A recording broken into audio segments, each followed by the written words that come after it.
흉패가 우리에게 주는 교훈이 무엇인가? 사람의 옷은 그가 무엇을 하는 사람인 것을 구분하는 이 기능이 되기도 하는데요. 예를 들어서 하얀 가운을 입은 경우에는 그 사람을 우리가 대체적으로 의사나 간호사로 그 직분을 지기를 알게 됩니다. 또 교복을 입었다면은 이 사람은 학생으로서의 어떤 그 역할을 하겠구나 라고 하는 생각을 갖게 되고요. 또 법복을 입는 사람들은 판사나 검사로서 그의 기능을 우리는 알기도 합니다. 이처럼 지금 하나님은 모세에게 명해서 제사장들이 입을 옷을 만들라고 하셨는데, 특별히 그 대제사장인 아론에 대해서 그들이 입을 옷에 대해서 하나님께서 관심을 가지시고, 그리고 그 옷을 만드는데 옷을 만드는 이 기술도 필요하지만은 지혜의 영으로 채워진 사람들을 선발하라. 그러니까는 아무나 그 대제사장이 옷을 만드는 것이 아니고 좀 영성이 풍성하고 지혜의 영이 채워진 사람을 통해서 아름답고 또한 영화롭게 지어서 그래서 하나님 앞에 제사를 드리도록 했습니다. 그러니까는 여러분 우리가 생각할 때 하나님께서 만드신 제사장 옷은 결코 다른 사람의 옷과는 같지 않구나. 왜냐하면은 여기에서 거룩한 옷을 만들기 위해서 마음에 지혜 있는 자, 또한 지혜 영으로 채워진 그런 사람을 통해서 이제 흉패와 애복과 겉옷과 반포 속옷과 또한 관과 띠를 만들라고 하나님이 명하셨습니다. 다시 말해서 제사장의 옷을 만드는데 28장 1절부터 43절까지 이 한 장 모두 다 제사장 옷을 어떻게 만들 것인지 아주 자세히 하나님께서 설명을 하셨고, 그리고 제사장 옷을 만들기 위해서 이 지혜롭고 영성이 풍성한 이분들이 하나하나 하나님이 원하신 설계대로 지금 만들도록 하고 있는 것입니다. 여러분이 보신 그 제사장 옷, 저 빨간 쪽이 에봇이라고 합니다. 에봇. 그리고 그 가운데 이제 걸쳐 있는 것, 가운데 앞가슴에 있는 것을 갖고 성경에서 말한 대로 흉패라고 얘기를 합니다. 흉패. 그리고 또 이제 그 견장이라고 하는 것인데, 그 어깨에 양쪽 어깨에 매달린 거 있죠. 양쪽 어깨에 있는 걸 갖고 견장이라고 하는데, 여러분과 내가 이 제사장의 옷 중에 그 견장, 어깨 위에 있는 우리 뭐 군인들 보면 이 견장이 달려져 있잖아요. 어깨에 그의 계급을 표시하기 위해서 견장을 달려 있는 그 견장과, 그리고 앞 에봇의 그 앞 가슴에 있는 그 이제 12지파에 대해서 함께 말씀을 나누도록 하겠습니다. 그러면은 제사장이 입었던 에봇을 통해서 주는 교훈이 무엇인가? 첫째, 그 에봇은 거룩한 옷이라는 것입니다.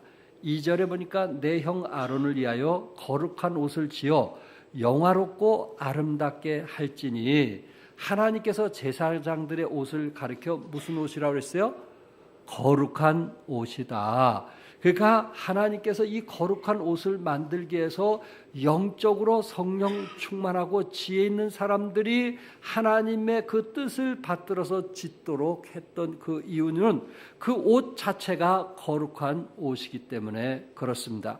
성경에서 말하는 인간은 어떤 사람들입니까? 모든 사람들은 성경에 죄인이라고 했고 의인은 없나니 하나도 없다고 말씀을 했습니다. 그러니까 인간은 본질적으로 거룩해질 수 없는 존재인 것을 말씀을 하고 있고, 그러면서 하나님께서 이제 이 인간들에게 이제 하나님 앞에 지성소에 가서 제사 드릴 수 있는 그런 특권을 허락해 주시는데, 일반 사람에게 주는 것이 아니고 이 아론의 후손, 레위 후손인 아론의 후손들에게 제사장의 직위를 허락해 주셔서 이 대제사장만큼은 거룩한 옷을 입고 하나님의 성소에, 지성소에 들어가도록 했다는 말씀입니다. 여러분, 아론 대제사장이었던 아론이나 또한 레위 족속들이 후손들이 결국은 제사장의 역할을 하는데 레위 후손들이나 뭐 단이나 루벤이나 다른 11지파나 또한 이 레위 지파나 모든 사람은 죄인이라는 사실입니다. 어느 누구도 하나님 앞에 감히 지성소의 법궤 앞에 설 수 있는 사람은 아무도 없습니다. 그런데 하나님께서 특별히 누구에게만 하나님 앞에 서게 했어요? 대제사장 아론의 후손들만 하나님 앞에 서게 했어요. 그러니까 아론의 후손들이 하나님 앞에 서는데 그냥 지성소에 들어갔다가는 모두 다 죽고 마는 거예요. 반드시 그들이 입어야 될 옷이 무슨 옷이었어요? 제사장 옷을 입어야만, 거룩한 옷을 입어야만 저들이 하나님 앞에 서서 제사를 드릴 수 있는 특권을 허락해 주었던 것입니다. 그러니까 아론도 역시 죄인이었고 아론도 역시 하나님의 얼굴을 볼 수 없는 우리와 똑같은 사람이었지만은 하나님께서 거룩한 옷을 입혀줌을 통해서 하나님 앞에 당당히 나가서 이스라엘 백성들을 대신해서 제사를 드릴 수가 있었다는 것입니다. 이처럼 대제사장은 누구실까요? 이 시대 대제사장은 우리 예수님이십니다. 예수님께서 이 땅에 거룩한 자로 오셔서 여러분과 나에게 대신 피를 흘려 죽으심으로 말미암아 여러분과 나를 위해서 의의 옷을 입혀주셨어요. 무슨 옷을 입혀줬어요? 의의 옷을 입혀줬어요. 내가 거룩해서 하나님을 아버지라고 부르는 것이 아니고, 내가 거룩해서 예수님의 이름으로 기도하는 것이 아니고, 우리 예수님의 보배로운 피로 말미암아 의의 옷, 거룩한 옷으로 우리를 입혀줬어요. 그래서 예수님을 통해서 하나님이 우리를 의롭다고 했고, 하나님이 우리를 하나님의 자녀로 인치신 것을 믿으시기 바랍니다. 그래서 여러분과 나는 거룩한 의의 옷을 입고 지금도 하나님의 전에 나와서 하나님께 기도하고 있다는 것을 기억하면서 대제사장에게, 특별히 아론에게 하나님께서 거룩한 옷을 입히기 위해서 그 당시 지혜롭고 또 영적으로 성숙한 그런 사람들에게 제사장의 옷을 만들었고, 그 제사장의 옷을 입은 사람만이 하나님의 지성소 법궤에 들어가서 제사를 드릴 수 있었다라는 그것은 바로 대제사장 대신 예수 그리스도께서 여러분과 나를 위하여 죄를 대신하여 돌아가심을 통해서 우리는 의의 옷을 입게 됐고 지금 하나님의 자녀로서 하나님 앞에 나갈 수 있다는 사실을 믿으시기 바랍니다. 그러니까 우리 자신을 돌이켜보면 참 부끄럽고 죄가 많고 그러고 내가 하나님 앞에 당당히 나갈 수 없지만은 예수 그리스도의 보혈의 피가 우리를 의롭게 했고 예수 그리스도의 보혈의 피가 하나님 앞에 당당하게 나가게 했다는 말씀입니다. 그리고 이 에봇의 12지파를 어깨에 붙들어 매는 것을 보게 되는데 9절에 보니까 호마노 2개를 가져다가 그 위에 이스라엘 아들들의 이름을 새기되 이렇게 말씀을 하면서 제가 조금 전에 말씀드렸던 것처럼 이 호마노라고 하는 보석을 양쪽 어깨에 견장처럼 양쪽 어깨에 달도록 했어요. 그러니까는 예복을 입고 그 예복을 입은 그 어깨에다가 예복을 입은 그 옷에다가 뭐를 더 붙였냐면은 호마노 보석, 이 호마노라고 하는 그 보석 2개를 이 위에다가 견장처럼 올려놓게 되어 있었습니다. 그렇다면은 이 호마노 2개라고 한 그것을 생각한다면은 우리에게 아무 의미가 없지만은 그 호마노의 양쪽 호마노 보석에다가 뭘 썼냐면은 이스라엘 12지파의 이름을 한쪽에 6개, 한쪽에 또 6개 이렇게 해서 12지파의 이름을 보석에다가 새겨놨어요. 그러니까는 제사장이 하나님 법궤에 들어갈 때는 반드시 이 견장인 이곳에 12지파의 이름이 기록된 12지파를 어깨 위에 얹혀놓고 그러고 이제 지성소에 들어가게 되었다는 것입니다. 에봇의 어깨 바지에 호마노 보석 2개에 12지파가 기록되어서 견장을 달게 했고, 그리고 대제사장은 그 견장을 고정시키고, 그리고 그것을 묶고, 그걸 뭐랄까요? 하여튼 이제 흔들리지 않도록 꽉 짜매가지고, 그리고 그것을 가지고 하나님 지성소에 들어가는 것이 에봇 옷의 의미가 있는 것입니다. 여기에 누구의 이름이 새겨졌다 그랬어요? 누구의 이름이 새겨졌다 그랬어요? 호마노 보석에 12지파의 이름을 새기고, 그리고 금태에 물린 다음 어떤 일이 있어도 떨어지지 않도록 했다는 것이 대단히 중요한 것입니다. 그러니까 다시 말해서 제사장 그 어깨 위에 견장을 붙였을 때에 하나님께서 반드시 그 이스라엘 백성들을 기억하고 지키시며 보호하신다는 그런 의미에서 견장에다가 12지파를 보석에다가 이름을 기록해서 지성소에 들어가게 했다라는 말씀입니다. 그러니까 여기서 중요한 것은 대제사장이 거룩한 옷을 입는 것도 중요했지만은 여기에 12지파 이스라엘에 있는 모든 백성들을 선민의 백성으로 선택된 사람으로서 하나님께서 저들을 기억하시고, 그리고 하나님께서 저들을 도와주시기 원하시며, 또한 하나님께서 저들의 삶을 40년 동안 광야 생활할 때 저들의 삶을 책임져 주시겠다는 그런 의미에서 여기에 12지파의 이름이 기록되었다는 사실입니다. 예수님께서 부활 승천하시면서 하나님께서 우리에게 약속하신 것이 있는데, 그것은 세상 끝날까지 너희와 항상 함께 하시겠다 그랬어요. 세상 끝날 때까지 너희와 항상 뭐 하시겠다고요? 함께 하시겠다고 약속을 했습니다. 그 약속을 위해서 우리 예수님께서 우리에게 보내주신 것인데, 그것이 성령이십니다. 성령. 다시 말해서 양쪽 보석에다가 이스라엘의 12지파를 이름을 기록해서 인을 새기듯이 성령님을 우리 각자 마음속에 주셔서 하나님께서 인을 주었단 말이에요. 성령님을 주셨단 말이에요. 그래서 어떤 누구도 우리를 빼앗아갈 수 없도록 완전한 구원을 하나님께서 우리에게 주셨다는 사실을 믿으시기 바랍니다.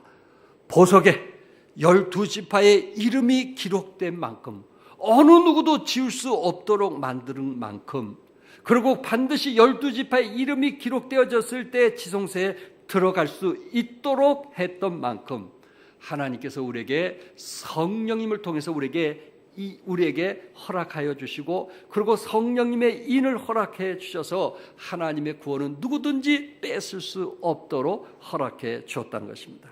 우리 로마서 8장 37절에서 39절 같이 읽겠어요. 시작.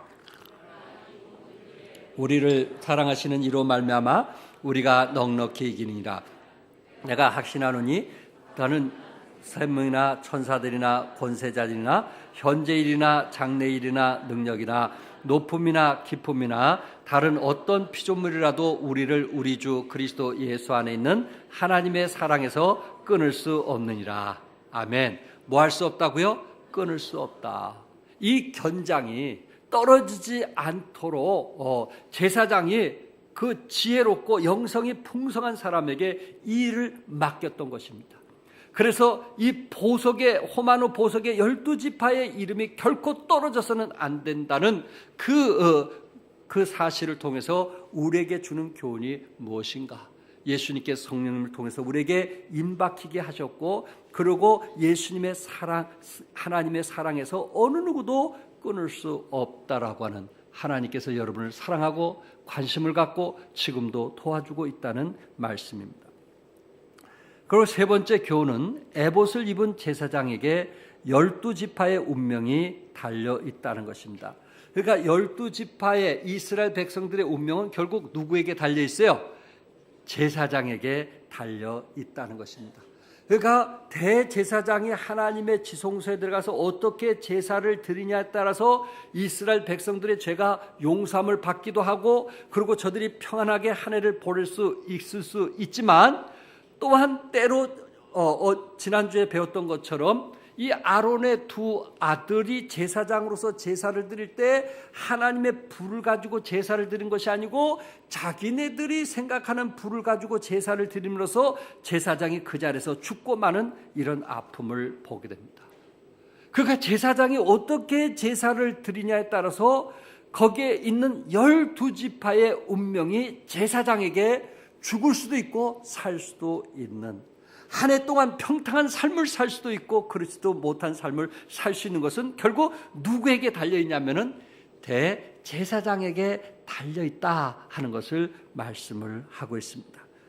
사랑하는 성도 여러분, 하나님께서 이 견대에 이 보석에 각자의 그 12지파의 이름을 기록했다고 하는 사실, 그리고 12지파의 이스라엘 백성들을 지성소에 함께 들어가고 있다는 사실, 그 말은 하나님께서는 대제사장도 원하고 있지만은 하나님의 관심은 12지파에 기록된 이름, 이스라엘 백성들을 더 원했고 그를 소중히 여겼고 그들을 귀히 여겼다는 거예요. 이 말은 우리 주님께서 여러분 개개인을 귀히 여기고 소중히 여기고 있다는 말씀이에요. 우리 대제사장이신 예수님께서 여러분과 나를 위하여 대신 십자가에 못 박히신 거 믿으시죠? 그분은 개인적인 여러분 한 사람 한 사람을 위해서 대신 십자가에 못 박으신 분이 바로 만왕의 왕이시며 생명의 주시라는 말. 그분이 우리의 이름을 영원토록 잊지 않고 기억한다는 사실이 얼마나 놀라운 사실입니까? 저는 초등학교 4학년 때 우리 선생님이 여자 선생님인데 관심을 끌어보려고 그렇게 애썼는데도 선생님은 저에게 관심을 안 주고 다른 아이들에게만 관심을 주더라고요. 그래서 하도 속이 상해가지고 그 학교 유리창도 좀 깨기도 하고, 그리고 책상도 좀 뒤집어 엎기도 하고, 별짓을 다 했는데도 나에게 신경과 관심을 써주지 않고 다른 아이들에게 관심을 써준 것을 봤어요. 또한 중학교 때 영어 선생님이 하도 여자 선생님도 예뻐가지고 좀 관심 좀 보이려고 제가 애썼는데 저에게는 관심이 없고 다른 애들에게만 관심을 써가지고 좀 학교에서 좀 못된 짓을 했는데도 영 아니더라고요. 참 저는 학교 생활하면서 선생님이 평생 나에게 좀 관심을 가져줬으면 어떨까 늘 그러면서 저는 지내왔어요. 제가 얼마나 학교의 모범생인지 아셨겠죠? 네.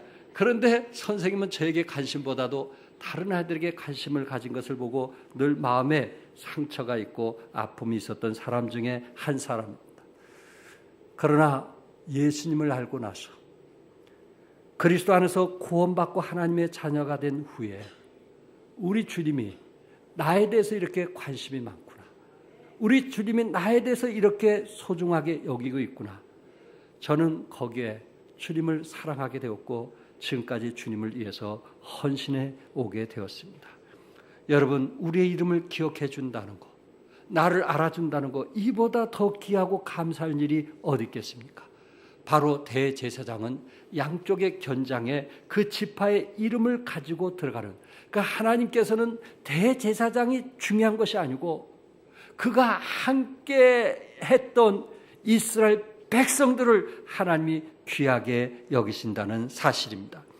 그러므로 대제사장 아론은 예수님을 의미하고 있고, 그리고 아론의 아들들인 제사장은 바로 여러분과 나를 의미하고 있습니다. 왜 그러냐? 좀 더 제가 쉽게 얘기한다면은 베드로전서 2장 5절에 여러분과 나를 거룩한 제사장이 될지니라 그랬어요. 그러니까 여러분과 나는 뭐가 되는 거예요? 거룩한 제사장이 되는 거예요. 베드로전서 2장 9절에 보면 너희는 택하신 족속이요 왕 같은 뭐라 했어요? 제사장이라 이렇게 말씀했어요. 그러니까 대제사장 아론은 예수님을 의미하고 있다면은 아론의 아들들은 제사장으로서 일을 했는데 결국 여러분과 나는 아론의 아들의 입장에서 제사장의 일을 감당하고 있단 말이에요. 좀 더 쉽게 얘기하면은 레위의 지파에 속한 모든 후손들, 아론의 후손들은 뭐가 될 수 있었어요? 제사장이 될 수 있었어요. 다른 지파에 속한 사람은 절대 제사장이 될 수가 없었어요. 12지파 중에 레위 지파에 속한 사람만 반드시 하나님 앞에 제사를 드리고 제사장으로서 일할 수 있게 됐어요. 그래서 제사장은 일만 하지 밖에 일을 하지 않았어요. 그래서 11지파가 이 레위 지파를 먹이고 살렸어요. 왜? 그분들은 제사장의 일을 했기 때문에. 여기는 레위 지파만 할 수 있는데 결국 레위 지파는 누구의 후손들만 될 수 있었어요? 아론의 후손들만 제사장이 될 수 있었단 말이에요. 이처럼 여러분과 나는 대제사장이신 예수 그리스도의 후손들, 예수 그리스도를 내 개인 구세주로 영접하고 하나님의 자녀가 된 사람들만이 왕 같은 제사장이 될 수 있단 말이에요. 뭐가 될 수 있어요? 제사장, 왕 같은. 바로 그런 사람만이 하나님 앞에 가서 기도할 수 있고 우리의 소원을 앓을 수 있고 그리고 하나님 앞에 응답받을 수 있음을 믿으시기 바랍니다. 지성소는 누구나 들어갈 수 없어요. 그러나 대제사장만이 들어갈 수 있는데 대제사장은 에봇 옷에 그 에봇 어깨에 12사람의 이름을 얹어서 그것도 보석의 이름을 기록해서 12사람의 이름을 얹어서 들어갔어요. 나는 우리 사랑하는 성도들에게 이렇게 도전하고 싶어요. 제사장만 그 어깨에 12지파를 얹을 수가 있어요. 다른 사람은 그 일을 할 수 있어요? 없어요? 없어요. 이거는 대제사장에게 12지파의 이름을 얹어서 들어가게 했고 하나님께서는 지금 여러분과 나에게 왕 같은 제사장이라고 말씀했다는 것은 다시 말해서 여러분과 내가 지성소에 들어가서 하나님께 기도한다든지 지성소에 들어가서 하나님께 소원을 아른다든지 지성소에 들어가서 여러분의 문제를 하나님께 토설할 수 있을 때 우리에게 하나님께서 특권을 줄 수 있는데 우리 양쪽 어깨에 우리가 사랑하는 사람을 얹어서 들어갈 수 있는 특권을 줬단 말이에요.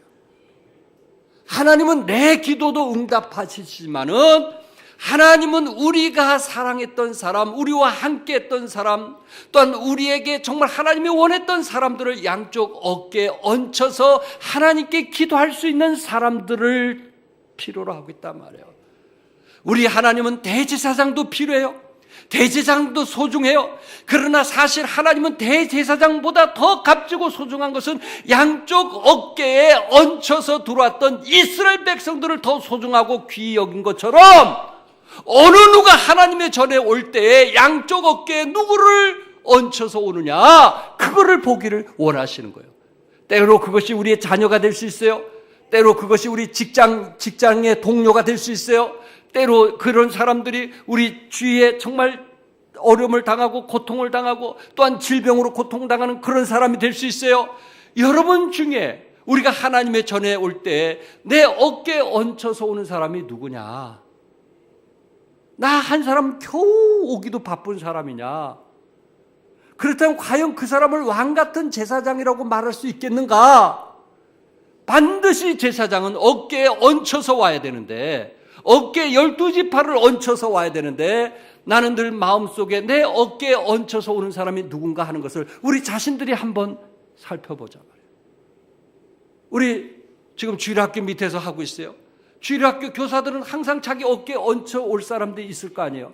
중고등부 교사들이 여기 있어요. 여러분들이 항상 교회 올 때 내 어깨에 얹혀서 오는 사람들이 있어야 될 거 아니에요. 청년부 교사들이 있어요. 청년부 교사들은 당연히 내 어깨에 얹혀서 오는 사람들이 있을 거 아니에요. 성가, 지휘자, 반주자들이 있어요. 그 사람들은 어깨에 얹혀서 오는 사람이 누군가 한번 살펴보자 말이에요. 나 한 사람 와서 예배드리고 가는 그런 사람이 아니고 무언가 함께할 사람을 어깨에 얹혀서 하나님께 내려놓고 그분들을 위해서 함께 기도해주는 성숙한 제사장의 왕이 되어보자 말이에요. 왕 같은 제사장이 되어보자는 말씀입니다.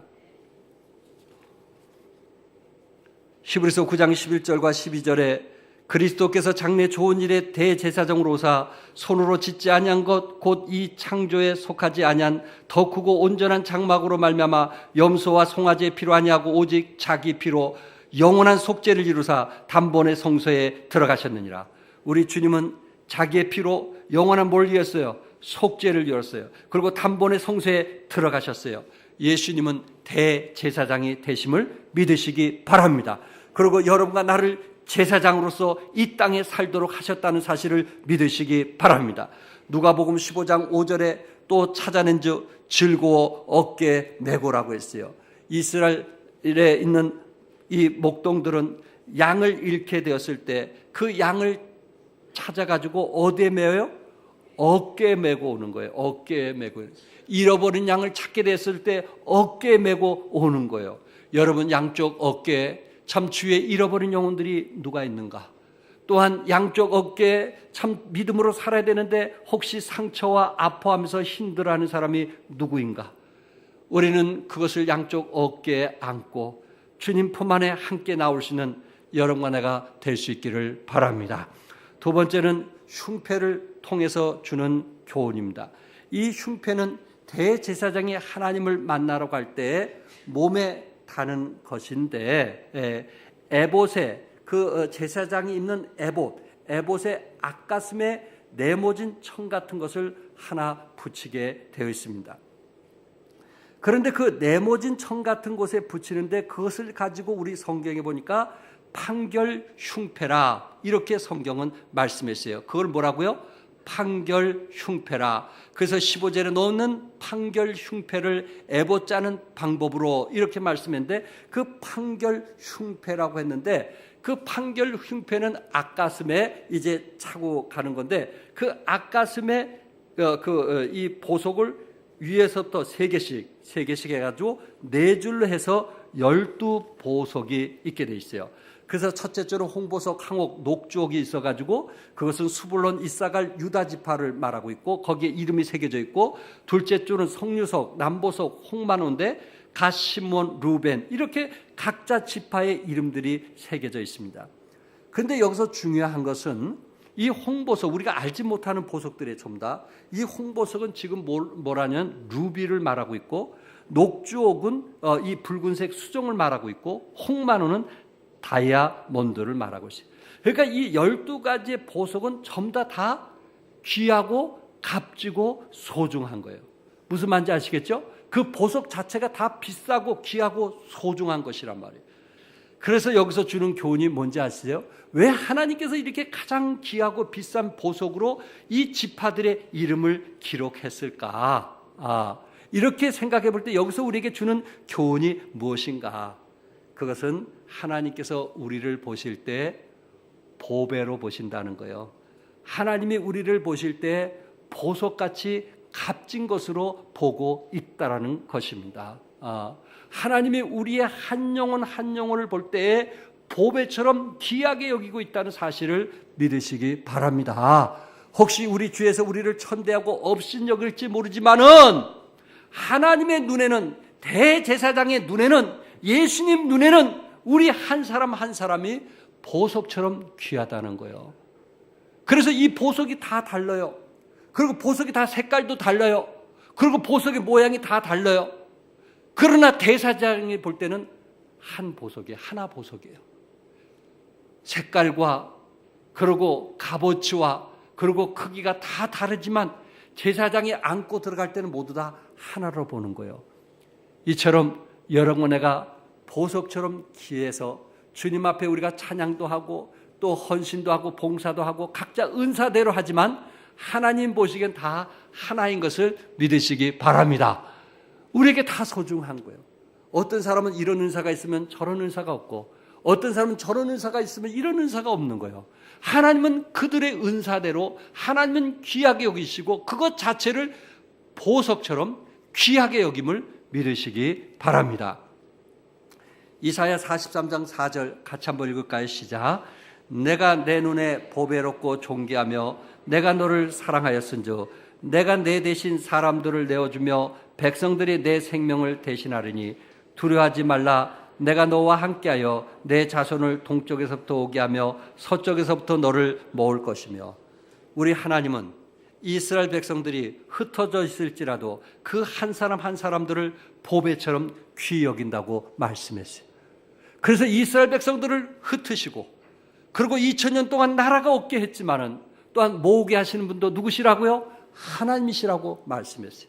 왜? 하나님이 보시기에는 저들이 나의 보배이기 때문에, 저들이 나에게 천하보다 더 귀하고 소중한 것들이기 때문에 하나님께서 때로 저들을 정말 훈련하기 위해서 흩으시기도 하고, 또는 하나님께서 저들을 모기도 하신다는 것을 말씀하고 있어요. 이처럼 사랑하는 성도 여러분, 여러분과 나는 하나님 보시기에 보배롭고 존귀하게 보고 있다는 것을 기억하시고, 또한 내가 너를 사랑하였다고 말씀한 것처럼 하나님이 누구보다도 우리를 사랑하고 있음을 믿으시기 바랍니다. 이런 사랑의 하나님이 내 곁에 있다는 것을 기억하시기 바라고요. 하나님은 나를 여길 때 보석처럼 귀하게 여긴다는 것을 기억하면서 이 세상 살아갈 때 당당하게 믿음으로 살아갈 수 있기를 바랍니다. 끝으로 두 번째, 여기에 제사장은 12지파를 항상 어디에 품고 살아가요? 어디에? 가슴에 품고 살아간다는 거예요. 28절과 30절에 보면 28절에 에봇띠 위에 붙여 떨어지지 않게 하라. 뭐하게 하라? 떨어지지 않게. 이 흉패를 어떤 일이 있어도 떨어지지 않도록 양쪽 어깨에 붙이기도 하고 밑에도 하고 절대 떨어지지 않도록 하라. 그리고 29절에 판결 흉패를 가슴에 붙여 여호와 앞에 영원한 기념을 삼을 것이라. 여기에 가슴에 붙여가지고 영원한 기념을 삼을 것이라. 30절에 아론은 여호와 앞에서 이스라엘 자손의 흉패를 항상 그의 가슴에 붙일지니라. 항상 붙일지니라. 그리고 영원한 기념을 삼겠다. 그리고 떨어지지 않게 하라. 특별히 하나님께서 이 제사장에게 그 에봇을 지으라고 명하셨으면서 그 흉패에 대해서 이렇게 떨어지지 않도록, 그리고 영원히 기념하도록, 그리고 항상 그의 가슴에 붙이도록 명하고 있는 것입니다. 이거보다 더 확실한 것이 어디 있겠어요? 하나님은 여러분과 나를 항상 함께하면서 책임을 지시겠다는 약속의 말씀이기도 합니다. 책임을 지시겠다는, 우리를 보석처럼 귀하게 여길 뿐만 아니라 우리가 먹고 사는 모든 문제까지도 하나님께서 책임지시겠다는 약속의 말씀입니다. 이사야 43장 1절 같이 읽으실까요? 시작.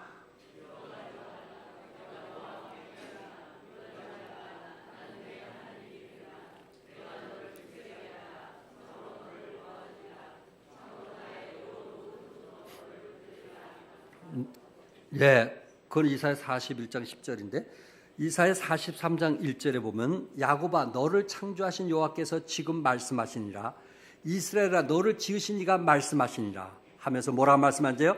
너는 두려워하지 말라. 내가 너를 구속하였고 내가 너를 지명하여 불러나니 너는 누구 것이라? 내 것이라. 나는 누구 거예요? 하나님 거예요. 그런데 가끔 우리 생각대로 살 때가 있죠. 하나님이 나를 부르신데 항상 꾀를 부리는 사람이 있어. 자기 생각에 앞선 사람이 있어요. 그럼에도 불구하고 하나님은 두려워하지 말라고 하면서 너는 누구 것이라? 내 것이라. 이거보다 확실한 말씀이 어디 있어요? 우리는 주님 거예요. 우리는 주님 거면 주님이 뭐 하시겠다는 거예요? 책임져 주시겠다는 거예요. 우리 사업도 책임져 주시겠다는 거예요. 우리 자녀도 책임져 주시겠다는 거예요.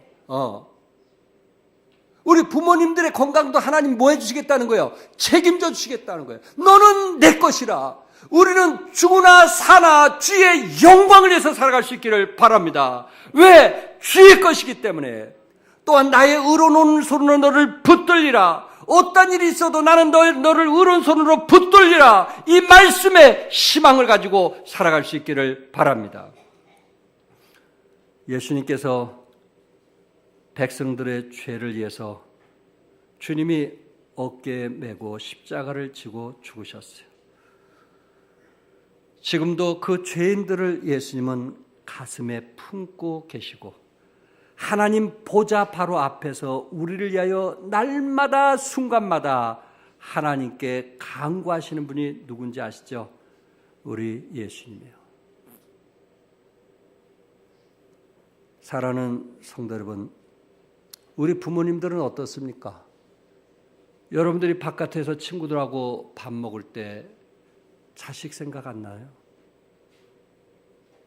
그리고 혹시 어디 가서 좋은 옷 입을 때 우리 자식 먼저 생각 안 나나요? 어디 좋은 구경 갔을 때 우리 자식 생각 안 나나요? 우리는 자식을 떠나서 살 수 없어요. 누구는? 부모는 자식을 떠나서 살 수가 없는 거예요. 나이가 많던 적던 제가 상계동의 그 강태국 박사님에게 강의를 들을 때 그분이 97세인가 그때 우리를 강의해 줬어요. 신학에 대해서, 조직 신학에 대해서 강의를 했는데 이분 말씀이 그 아들이 학장인데 나이가 60이 넘었어요. 그런데도 밤에 안 들어오면 기다려진다는 거예요. 90이 넘으신 분이. 그냥 주무시면 될걸. 자식으로 볼 때 뭐 하면 될걸? 주무시면 될걸. 근데 부모가 돼보니까 안 되더라 이거요. 들어와야 마음이 놓여서 주무시더라 이거요. 90이 넘으신 아버지가. 이게 부모의 마음이에요. 평생 자식을 떠나서 살 수가 없는 게 부모의 마음이에요. 이처럼 너는 내 것이라고 하신 하나님의 마음을 한번 헤아려 보시기 바랍니다. 우리가 아플 때 우리 하나님도 아플 것이고 우리가 기쁠 때 우리 하나님도 기쁘지 않겠어요? 그러면서 우리 예수님께서 대제사장으로서 우리와 함께 가슴에 우리의 이름들을 기억하시고 하나님 보좌에 가서 우리들을 위해서 낱낱이 간구하시겠다고 말씀을 했습니다. 우리 대제사장이신 누가 그러신다고요? 예수님. 힘냅시다. 힘냅시다. 우리를 위해서 십자가에 달려신 주님이 우리를 구원해 주신 것으로 끝나는 것이 아니고 내 눈물, 내 아픔, 내 고통 그것을 기억하시고 날마다 하나님 보좌에서 중보하고 있다는 말씀입니다. 가슴에 우리를 안고 부모가 자식을 떠나서 살 수 없는 것처럼 예수님은 우리를 떠나서 살 수 없는, 그래서 우리 가슴에 안고 하나님 앞에 나아가는 것입니다. 바울은 이 사실에 감격하여 그의 서신들마다에서 자기는 예수님의 사랑 안에서 살고 있다고 고백을 했어요. 그래서 그 편지 중에 예수 그리스도 안에, 예수 안에, 그리스도 안에, 주 안에, 그 안에라는 말을 계속 반복하고 있습니다. 사도 바울은 누구를 떠나서 살 수 없음을 알았어요? 예수님을 떠나서 살 수 없음을 알기 때문에 항상 그 마음에 예수 그리스도 안에, 예수 안에, 그리스도 안에, 주 안에를 강조하고 있습니다. 그러면서 빌립보 교회에 편지하면서 빌립보서 1장 7절을 같이 읽고 마칠까 합니다. 다 같이 읽겠어요. 시작. 내가 너희 무리를 위하여 이와 같이 생각하는 것이 마땅하니 이는 너희가 내 마음에 있으며. 바울은 빌립보 교회에 편지하면서 여기서 중요한 것은 너희가 내 마음에 있으며. 그러니까 바울은 편지를 쓸 때든지 기도할 때든지 찬송할 때든지 항상 빌립보 성도들이 발에 밟힌 거예요. 저들이 내 마음에 있다라는 고백을 했어요.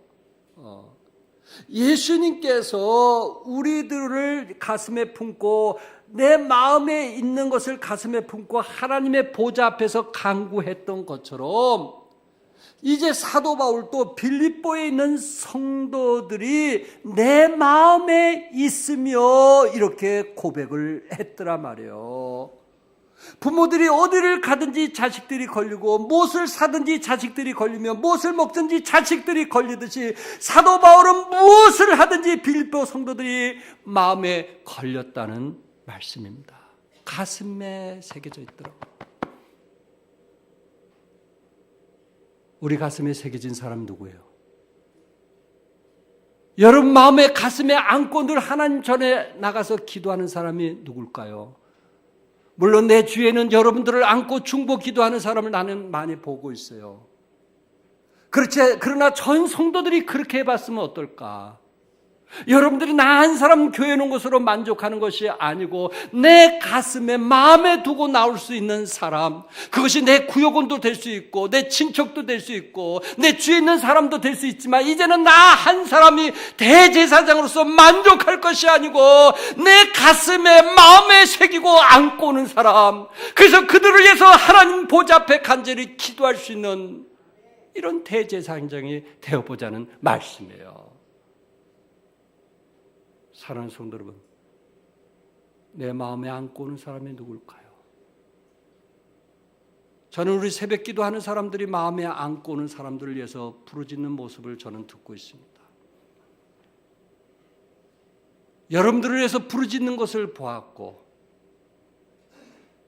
또한 이번 고3들 위해서 계속 기도하는 모습을 보았고, 또한 병마로 고통당하는 사람들을 위해서 기도하는 모습을 보았고, 가슴에 품고 오는 사람들이 있더란 말이에요. 그러면 이제 우리가 같이 가슴에 품으면 얼마나 좋겠어요.